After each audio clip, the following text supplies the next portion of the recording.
Hello दोस्तों, स्वागत है आप सबका आपके अपने YouTube channel PM with KP में। दोस्तों, इस चैनल के माध्यम से आप लोग फिजिक्स, केमिस्ट्री और मैथ का वीडियो देख रहे हैं, उसका अध्ययन कर रहे हैं। दोस्तों, आप सभी के कमेंट पर आज से इस चैनल के माध्यम से आपको क्लास 10 का फिजिक्स भी रेगुलर आप लोगों के लिए अपलोड होगा। आप लोग वीडियो देखिए और कमेंट करिए वीडियो कैसा लगा, जिससे हमें और वीडियो अपलोड करने के लिए मोटिवेशन मिल सके। दोस्तों, आप सभी के कमेंट पढ़कर हमें बहुत अच्छा लगता है। आप लोग इसी तरह अपने परिवार को बनाए रखें और कमेंट करें, और कमेंट करके हम लोगों का हौसला बढ़ाए रखें, जिससे हम लोग मोटिवेट होते हुए और बेहतरीन वीडियो बनाएं और आपके लिए जो अत्यंत लाभकारी हो।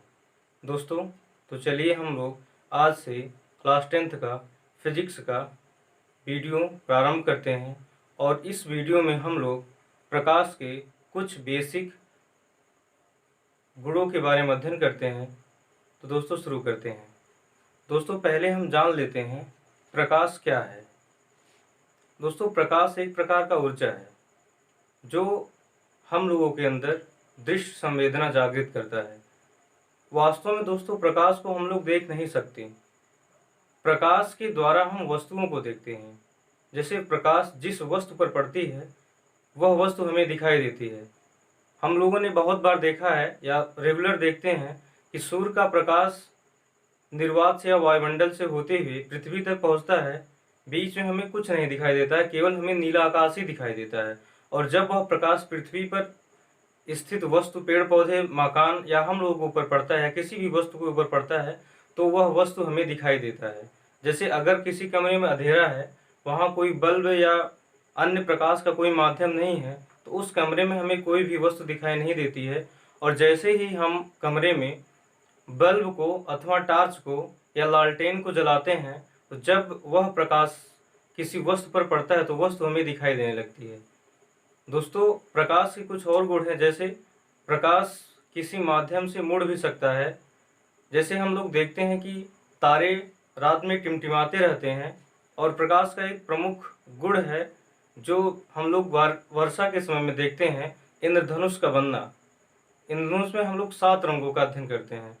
तो दोस्तों, हम उसी प्रकार से, जैसे प्रकाश एक प्रकार का ऊर्जा है, हम सभी लोगों के अंदर दृश्य संवेदना जागृत करता है। प्रकाश के कुछ और गुण हैं। जैसे प्रकाश जो है निर्वात में 3 × 10⁸ मीटर पर सेकंड की चाल से चलता है। प्रकाश यदि किसी माध्यम से टकराता है तो उसका परावर्तन हो जाता है। उदाहरण के लिए हम लोग देखते हैं, जैसे रात में चांद का प्रकाश पृथ्वी तक पहुंचता है।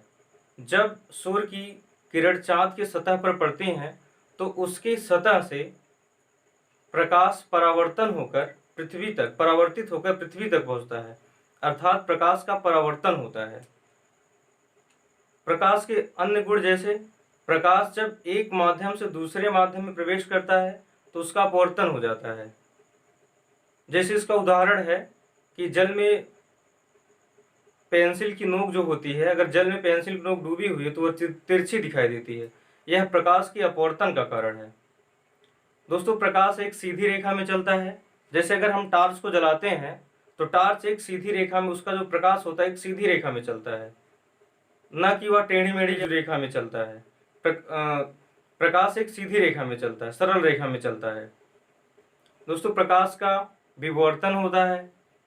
प्रकाश के अंदर ध्रुवण का भी गुण होता है। इसी प्रकार प्रकाश के बहुत सारे गुण हैं। दोस्तों, प्रकाश में हम लोग देखते हैं कि प्रकाश की परिभाषा से के लिए प्रकाश क्या होता है, एक प्रकार का ऊर्जा है जो हम सभी लोगों के अंदर दृश्य संवेदना जागृत करता है। प्रकाश के गुणों का हमने अध्ययन कर लिया। जैसे प्रकाश का जो निर्वात में चाल होता है, निर्वात में प्रकाश का चाल 3 × 10⁸ मीटर पर सेकंड होता है। हमने बताया कि प्रकाश का परावर्तन होता है।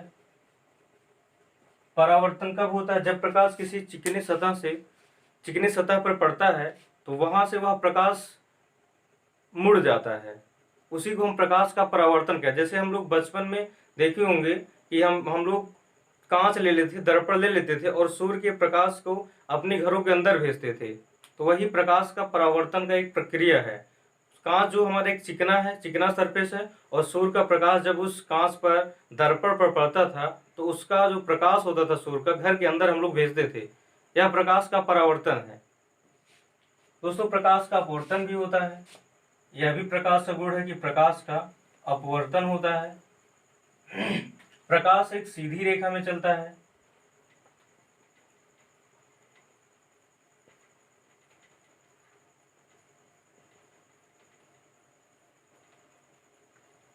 प्रकाश एक सीधी रेखा में चलता है। प्रकाश जो है विद्युत चुंबकीय तरंगों के रूप में भी चलता है। दोस्तों अगला टॉपिक हमारा है दीप्त वस्तु। दीप्त वस्तु क्या होती है? दीप्त वस्तु दोस्तों ऐसी वस्तु होती है जो प्रकाश का उत्सर्जन स्वयं करते हैं। ऐसे वस्तु को हम दीप्त वस्तु कहते हैं। जैसे विद्युत बल्ब है, टार्च है, लालटेन है, सूर्य है, तारा है, ये सब दीप्त वस्तुएं हैं। इनमें प्रकाश अपना खुद होता है, एक खुद प्रकाश उत्पन्न करते हैं। तो ऐसी वस्तुओं को हम दीप्त वस्तु कहते हैं। और अगला है हमारा प्रदीप्त वस्तु या अदीप्त वस्तु। अदीप्त वस्तु क्या है? जिनमें खुद का प्रकाश न हो, या ऐसी वस्तु जो दीप्त वस्तुओं के प्रकाश से प्रकाशित हो। ऐसे वस्तुओं को हम प्रदीप्त वस्तु अथवा अदीप्त वस्तु कहते हैं। जैसे पृथ्वी है, पृथ्वी अंधेरे में नहीं दिखाई देती है। जब सुबह होता है और सूर्य का किरण पूरे वायुमंडल में या पूरे ब्रह्मांड में फैलता है तो पृथ्वी पर पड़ता है, तो पृथ्वी में दिखाई देती है। अर्थात सूर्य के प्रकाश से ही पृथ्वी प्रकाशित होती है। चंद्रमा है जैसे, वो भी प्रदीप्त वस्तु अथवा दीप्त वस्तु है। लकड़ी, कुर्सी, मेज, कापी, किताब, ये सभी वस्तुएं जो है प्रदीप्त वस्तु हैं। ये सब वस्तुएं सूर्य के प्रकाश की सहायता से ही या दीप्त वस्तुओं की प्रकाश की सहायता से ही प्रकाश का उत्सर्जन करती हैं अथवा उनकी सहायता से ही हमें दिखाई देती हैं। तो ऐसे वस्तुओं को हम प्रदीप्त वस्तु या अथवा अदीप्त वस्तु कहते हैं। दोस्तों प्रकाश का माध्यम, अगला टॉपिक हमारा प्रकाश का माध्यम। प्रकाश का माध्यम क्या होता है? जैसे प्रकाश जिस माध्यम से होकर गमन करता है उस माध्यम को हम प्रकाश का माध्यम कहते हैं। जैसे प्रकाश निर्वात से होकर गमन करता है, प्रकाश जल से होकर गमन करता है, प्रकाश कांच से होकर गमन करता है, ये सब माध्यम है। तो प्रकाश जिस माध्यम से होकर गमन करेगा उसे हम प्रकाश का माध्यम कहेंगे। प्रकाश के माध्यम के आधार पर प्रकाश तीन माध्यमों में गमन कर सकता है, या उसके तीन माध्यम, गमन करने के तीन माध्यम होते हैं। पहला हमारा है पारदर्शी माध्यम, दूसरा है पारभासी माध्यम और तीसरा है अपारदर्शी माध्यम। पारदर्शी माध्यम क्या होता है? ऐसा माध्यम जिनमें से होकर प्रकाश पूरा आर पार निकल जाए अथवा प्रकाश की किरणें उस माध्यम से 100% आर पार निकल जाएं। ऐसे माध्यम को हम पारदर्शक माध्यम कहते हैं। जैसे निर्वात, खुला हुआ आकाश दोस्तों निर्वात कहलाता है। तो हम लोग देखते हैं कि सूर्य का जितना भी सूर्य से प्रकाश किरणें निकलती हैं वो सारे किरणें पृथ्वी तक पहुंच जाते हैं। तो ऐसे माध्यम को हम पारदर्शी माध्यम कहते हैं, क्योंकि ऐसे माध्यम में प्रकाश की किरणें 100% माध्यम को पार कर जाती हैं। जैसे कांच, कांच से भी प्रकाश की किरणें 100% आर पार निकल जाती हैं। तो ऐसा माध्यम जिससे होकर प्रकाश किरणें 100% उस माध्यम को पार कर जाती हैं, ऐसे माध्यम को हम पारदर्शी माध्यम कहते हैं। और इसका सबसे अच्छा उदाहरण निर्वात है। निर्वात से होकर प्रकाश किरणें 100% आर पार निकल जाती हैं। दूसरा माध्यम दोस्तों हमारा है पारभासी माध्यम। पारभासी माध्यम क्या होता है?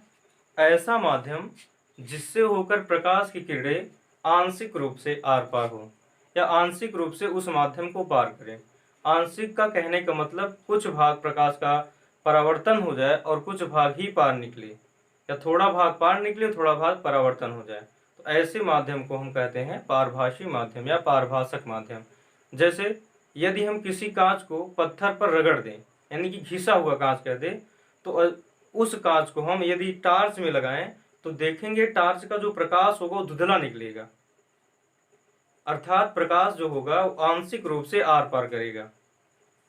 और उसी के पहले अगर हम उस वह कांच स्वच्छ होगा तो टॉर्च में लगाते हैं तो उससे 100% टॉर्च का जो किरण होगा, प्रकाश का किरण आर पर निकल जाता है। लेकिन जैसे ही हम उस कांच को किसी पत्थर पर रगड़ देंगे अर्थात घिस देंगे, तब उस कांच को हम टॉर्च में लगाएंगे, तब उससे प्रकाश किरण धुंधला निकलेगा।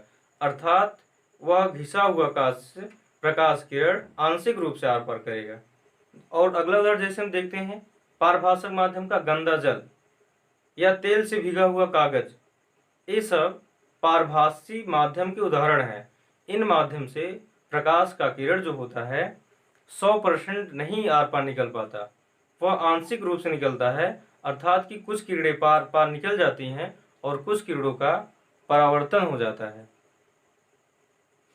अगला माध्यम है दोस्तों अपारदर्शी माध्यम। अपारदर्शी माध्यम क्या होता है? ऐसा माध्यम जिससे प्रकाश किरणें आर पार न निकले।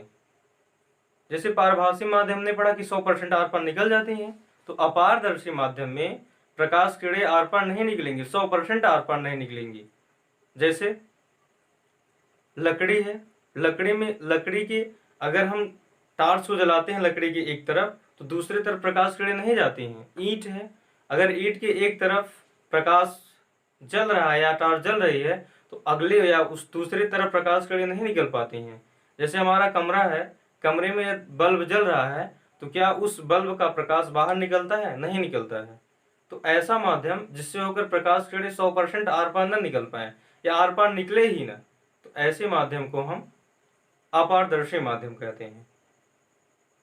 दोस्तों हमें उम्मीद है कि प्रकाश का यह लेक्चर जो बेसिक लेक्चर है आप लोगों को समझ में आएगा।